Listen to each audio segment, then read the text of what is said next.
Hello my dear children, once again welcome to our physics class. Hope you all are fine over there.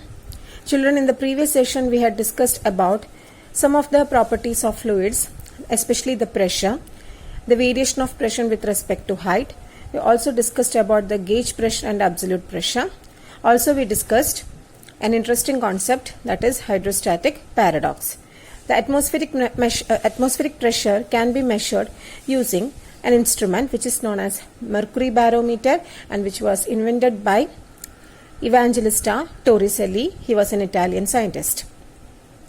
And also gauge pressure, that means the pressure difference, can be measured using another device which is known as open tube manometer. So today we will discuss a law governing the properties of fluids, and that is known as Pascal's law. So two laws are there related to Pascal's. So this is the first law. Pascal's law states that if the pressure is applied to uniform fluids that are confined, the fluids will then transmit the same pressure in all directions at the same rate. And this Pascal's law holds good only for uniform fluids. So what do you mean by uniform fluids? See, for example, consider a vessel filled with water which is uniform. That means a vessel which is filled with water. That water can be considered as a uniform fluid because the water is uniform throughout, as there is only one type of fluid which is water, isn't it? If he fills a vessel with water, that vessel consists of only one type of fluid, and that such type of fluid is known as uniform fluid. Now consider another vessel which has oil and water. Then it is not uniform, as it have two different fluids. So that's what is known as a uniform fluid. Okay, so we can come back to Pascal's law. Pascal's law states that if the pressure is applied to uniform fluids, that means whenever pressure is applied to any part of a fluid that are confined means that are taken in a vessel or some container, the fluids will then transmit the same pressure in all directions at the same rate.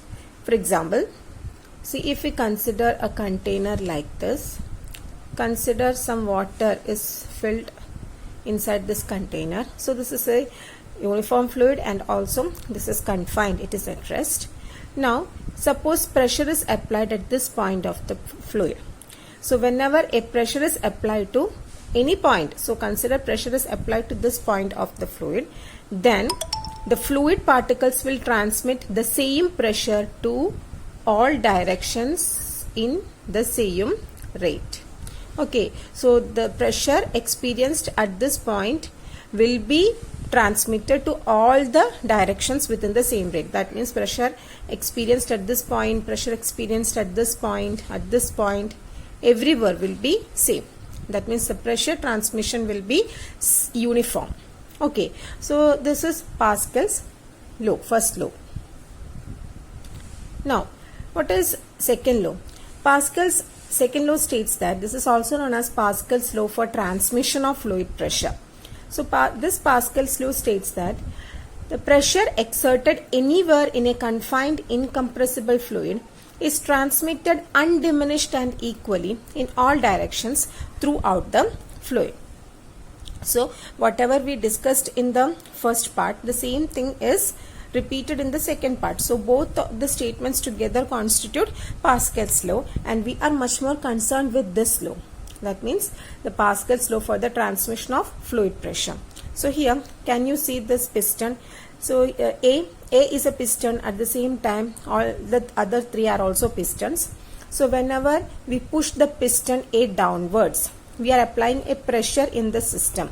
Okay, the system is filled with fluid or water. So the blue color represents water. So whenever the piston is pushed downwards, some pressure is experienced at this point of the fluid, and that pressure is transmitted to all the directions in the same rate. So what happens as a result of this pressure? So here the pressure is experienced and that pressure is transmitted to this piston. As a result, it will be pushed outwards, and the pressure experienced here will be transmitted towards this piston. As a result, this piston will be pushed outwards. Also the downward piston, the bottom piston will be pushed downwards.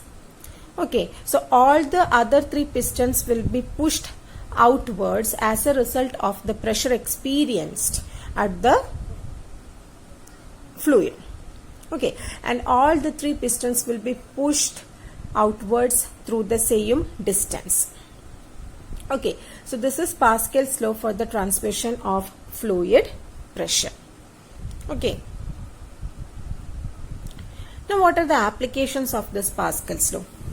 So many applications are there, and hydraulic lift is one among them, and we can see this hydraulic lift in any mechanic workshops like that. So hydraulic lift is used to lift heavy load, and it makes use of a fluid for its working. So hydraulic lift is a lift which make use of a fluid. For example, hydraulic lifts that are used in car service stations to lift the cars. So you might be familiar with this lift which are used in the car service stations to lift the cars so that the bottom portion of the car can be serviced properly. Okay, so what is the working principle behind this hydraulic lift? You know that hydraulic lift is used to lift heavy load such as car. Now consider a liquid enclosed in a vessel with two cylinders. So here you can see two cylinders. This is one cylinder which is a narrow one, and this is another cylinder which is a broader one. So the area of the cylinder, let it be A1, and area of this broader one, let it be A2. So we know that A2 is greater than A1, isn't it? Area of this cylinder is more than area of this cylinder. So A2 is greater than A1. So here A2 is greater than A1. Okay. Now the cylinders are provided with two pistons, isn't it? So this is the piston, and area of the pistons are A1 and A2. Now F1 is the force acting on the area A1.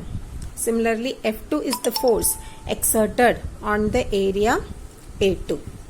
Okay, so what will be the pressure exerted on the area A1? So the pressure exerted on the area A1, let it be P1. So we know that pressure P is equal to force by area. So pressure P1 is equal to force exerted on that area, that is F1, by its area A1. Okay. Similarly, pressure exerted at the point P2, that is at the point or on the area A2, that is P2, is equal to F2 by A2. So here how pressure is exerted?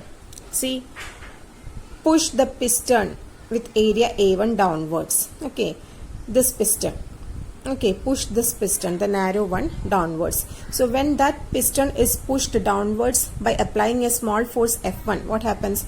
Pressure is experienced in the fluid at this point, and this pressure is equally transmitted to all other points of the fluid, isn't it?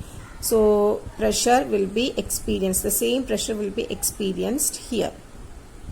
So the pressure exerted at this point is transmitted to the broader cylinder or broader piston, okay, through the fluid, and that pressure will be equally transmitted through the fluid towards this broader cylinder. So whenever pressure is exerted on this area, a force is experienced, and that force is F2. That force will be experienced in the upward direction, and due to that upward force, that piston is pushed upwards. Okay, so as a result, whatever load is kept on that piston or on that cylinder also will be raised or also will be lifted. Okay, so what happens here? When the piston with area A1 is pushed downwards, pressure is exerted in the fluid at this point, and that pressure is equally transmitted throughout the fluid as per the Pascal's law and reaches here, and the pressure is experienced on the area A2. So whenever pressure is experienced on a larger area, what happens? The force also will be larger, and that force experienced is F2. Due to that larger force, the piston is pushed upwards. As a result, the load kept on that piston also will be lifted upwards. Okay, so What is the advantage here? We are applying a very small force on this area. Since it is a narrow cylinder, so in order to push it downwards, we need to apply a very small force. But that smaller force, when it comes to the larger cylinder, it appears as a bigger one because of its larger area. So in order to lift a very high load, or in order to lift a heavy load, we need to apply only a very small force. So that is the mechanical advantage of this hydraulic lift. So here the pressure experienced on the area A1 is F1 by A1. Similarly, the pressure experienced on the area A2 is F2 by A2. Now, according to Pascal's law, this pressure will be equal, isn't it? Pressure exerted at area A1 and the pressure exerted on the area A2 will be equal, because the same pressure is transmitted throughout the fluid. So P1 will be equal to P2. So if P1 is equal to P2, we can write F1 by A1 will be equal to F2 by A2. And we know A2 is greater than A1. So this ratio will be less and this ratio will be more, because here A2 is in the denominator, which is a greater quantity, so the ratio will be less. A1 is less, which is in the denominator, so the ratio will be more. So F1 by A1 will be greater than F2 by A2, or we can write F2 is greater than F1. Okay, now similarly we can also formulate another relationship. See, from this, what is F2? F2 is equal to F1 into A2 by A1, isn't it? F2 equal to F1 into A2 by A1. And we know A2 by A1 will be greater than 1, because A2 is a larger quantity. So A2 by A1 will be greater than 1. So F2 will be equal to F1 into a greater value. That means force F2 also will be a greater value. So the force experienced on the area A2 will be a greater force, but the force F1 is a smaller force. So in order to lift heavy loads, we need to apply only a very small force. That smaller force applied will appear as a bigger force on the broader end of the cylinder. So this is the principle behind hydraulic lift, and it works on the basis of, or on the principle of, Pascal's law. It's very important. Now another mechanism or another system that works on the basis of Pascal's law is hydraulic brake. So in order to understand the working of hydraulic brake, we can just draw the structure or the outline of a hydraulic brake. So this is the structure of a hydraulic brake. It is based on Pascal's law. So here we can see this is the brake pedal, and whenever the brake pedal is pressed, a pressure is produced on the liquid. So inside this we can see some liquid, it may be a brake oil. So whenever the pedal is pressed, a pressure is produced on this liquid, and this pressure will be equally transmitted and that pressure will reach at the points or at the areas A1 and A2. And due to large area of A1 and A2, a large force is produced, and this large force is responsible to push the brake shoes S1 and S2 into the inner rim of the wheel. That means whenever this brake pedal is pushed, a pressure is experienced in this fluid, and that pressure is equally transmitted and reaches the areas A1 and A2. Since the area of A1 and A2 is large, a larger force is experienced there, and that larger force will push the brake shoes S1 and S2 towards the inner rim of the wheel. And whenever the brake shoes remain in contact with the rim of the wheel, the vehicle will stop. And you know what is the function of brake? Brakes are applied to stop a vehicle. So here, whenever the brake pedal is pressed, the brake shoes will come in contact with the rim of the wheel, and the vehicle will finally stop, because the motion of the wheel will be retarded when the brake shoes remain in contact with the rim of the wheel. Okay, so this is the function of hydraulic brakes. Again, it is based on the Pascal's law. Okay. Then there are different types of fluid flow. So which are the different types of fluid flow? One type is steady flow, and steady flow is also known as streamline flow. This figure represents a steady flow. Thus, the study of the fluids in motion is known as fluid dynamics. Till now, we had discussed about the fluids at rest.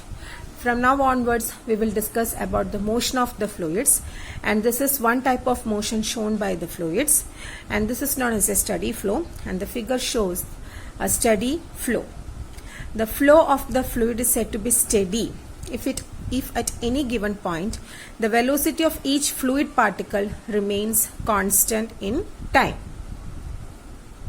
See, the flow of a fluid is said to be steady if at any point the velocity of each passing fluid particle remains constant within that interval of time. Okay, so for example, you consider this path of the fluid. Okay, now here consider the point P1, P2, P3. Okay, and here the velocity of the fluid particle at the point P2, the velocity of the fluid particle will be like this. Just draw a tangent. So here at the point P2, the velocity of the fluid particle will be along this direction. And at the point P3, velocity of fluid particle will be along this direction. So here each fluid particle passing through the point P1 will have the same velocity. Similarly, each fluid particle passing through the point P2 will have the same velocity. For example, consider the velocity of particle at P1 is 5. Velocity of particle at P2 is 10. And velocity of particle when it passes through P3, let it be 15. And consider some fluid particles A, B, C like that. So first fluid particle A will pass through these points. So when the fluid particle A passes through the point P1, its velocity will be 5. When the same fluid particle A passes through the point P2, its velocity will be 10. And when the same fluid particle A passes through the point P3, its velocity will be 15. Then comes our second fluid particle B. Similarly, B also experiences the same velocity 5 at the point P1, 10 at the point P2 and 15 at the point P3. Okay, so such type of flow is known as steady flow or streamline flow. And streamline is actually the path followed by the fluid particle. So here this is the path followed by the fluid particles. So this path represents the streamline path.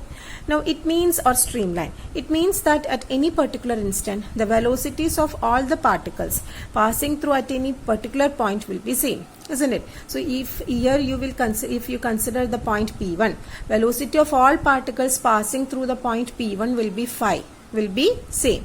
It's not going to change. But the velocity of the particles won't be same across all the points. That is already understood, because velocity of the particle A at P1 is 5, but at this another point P2 its velocity is different. So at different points the fluid particles will have different velocity. And steady flow is termed as streamline flow or laminar flow. Okay, so the another name for steady flow is streamline flow or laminar flow. Now, on the basis of this steady flow or laminar flow, we need to derive one equation of continuity.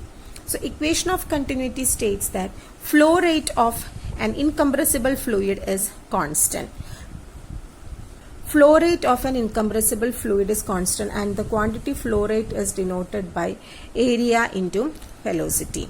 So, area into velocity is the flow rate, and that quantity will be a constant. This is equation of continuity. Flow rate of an incompressible fluid is constant. That is AV equal to a constant, where A is the area of the cross section of flow and V is the velocity of flow. This AV is also called as volume flux. Now what is the proof for this? Okay, so in order to find out the proof, we can consider a cross section. Here you can see a pipe. Okay, and consider our fluid is passing through this pipe, and this pipe has non-uniform cross-sectional area, isn't it? So at the point 1, the area of pipe is small. At the point 2, the opening is small, so the area of the pipe at the point 2 is small. Now let A1, V1, rho 1 will be the area of the pipe at the point 1, and V1 let it be the velocity of the fluid passing through the portion 1, and let rho 1 be the density of the fluid passing through the point 1. Similarly, let A2 be the area of the pipe at the point 2, V2 be the velocity of the fluid passing through the point 2, and rho 2 be the density of the fluid at the point 2.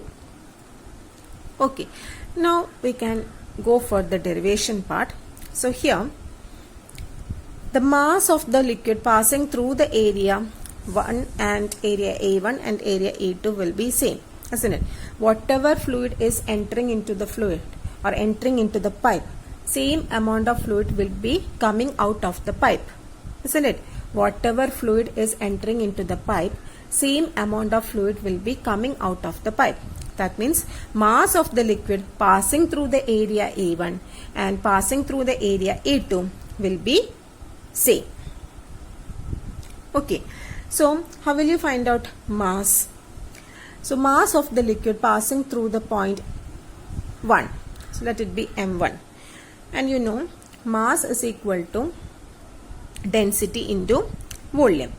So density is rho 1 and volume is, let it be capital V1, and you know density is rho 1 and volume is V1, capital V1, and for volume we can rewrite the expression for volume as area into distance, isn't it? So volume can be rewritten as area into distance. So, or displacement, area into displacement. Now that is volume. Now equal to rho 1 into A1 into, see what is velocity? Velocity is distance by time. So what will be distance? Distance will be equal to velocity into time. So similarly here, instead of distance we can write velocity into time. And what is the velocity of the fluid passing through the point 1? That is V1, small v1. So distance will be equal to small v1 into time. And let delta t be the time taken by the fluid to pass through the point 1.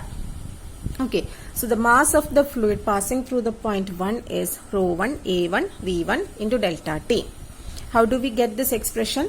We know that mass is equal to density into volume, and volume is area into distance, and instead of distance we substituted velocity into time.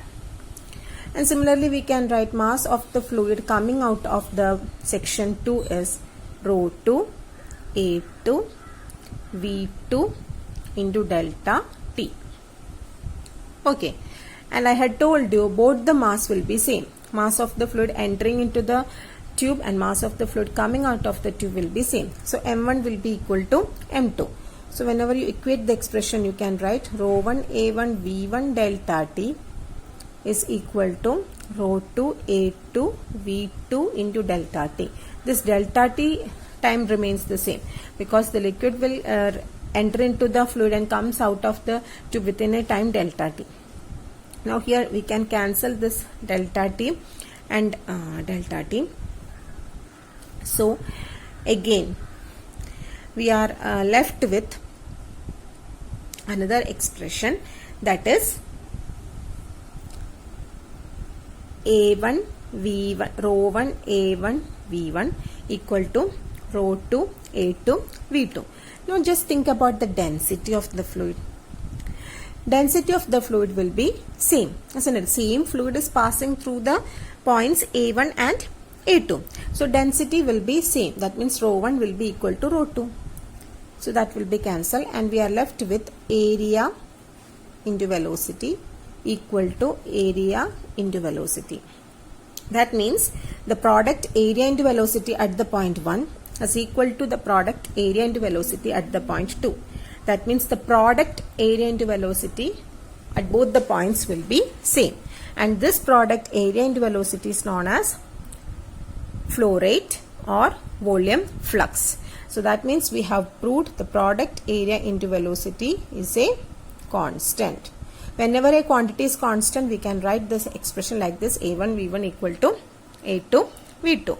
So here AV is constant, so we can write A1 V1 is equal to A2 V2. That means the product AV will be same anywhere in the throughout the tube. If we consider another area here and let that area be the third one, then the product area into velocity at this portion of the tube will be same, even though the individual values of area and velocity may change, but the product AV will remain the same throughout the tube. So this is equation of continuity. So equation of continuity means AV equal to a constant, and it's a very important derivation. You should study this derivation.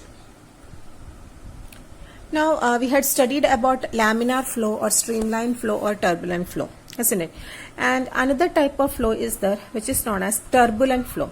Turbulent flow, a fluid flow is said to be turbulent if the velocity of the particles vary at any point retically.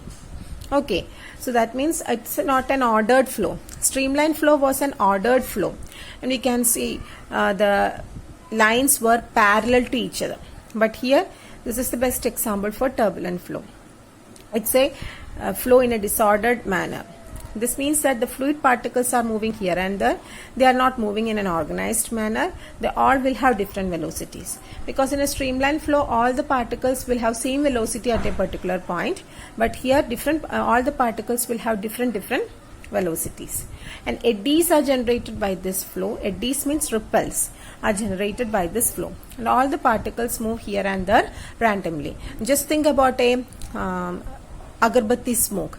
So you can see that at first the smoke will move along a line, and after traveling through some distance it will get spread. It will be spreading throughout the air. Okay, so that portion of the agarbatti flow up to which it travels a straight line is known as streamline flow, and the point from where it starts to spread throughout the air can be considered as a turbulent flow. Okay, so that's about streamline and turbulent flow and also equation of continuity. So with this I am concluding my session. You must practice the derivations thoroughly because this chapter includes lots of derivations. So please be thorough with each of the derivations. We will meet in the next session. Till then, take care all of you. Stay home, stay safe. Thank you.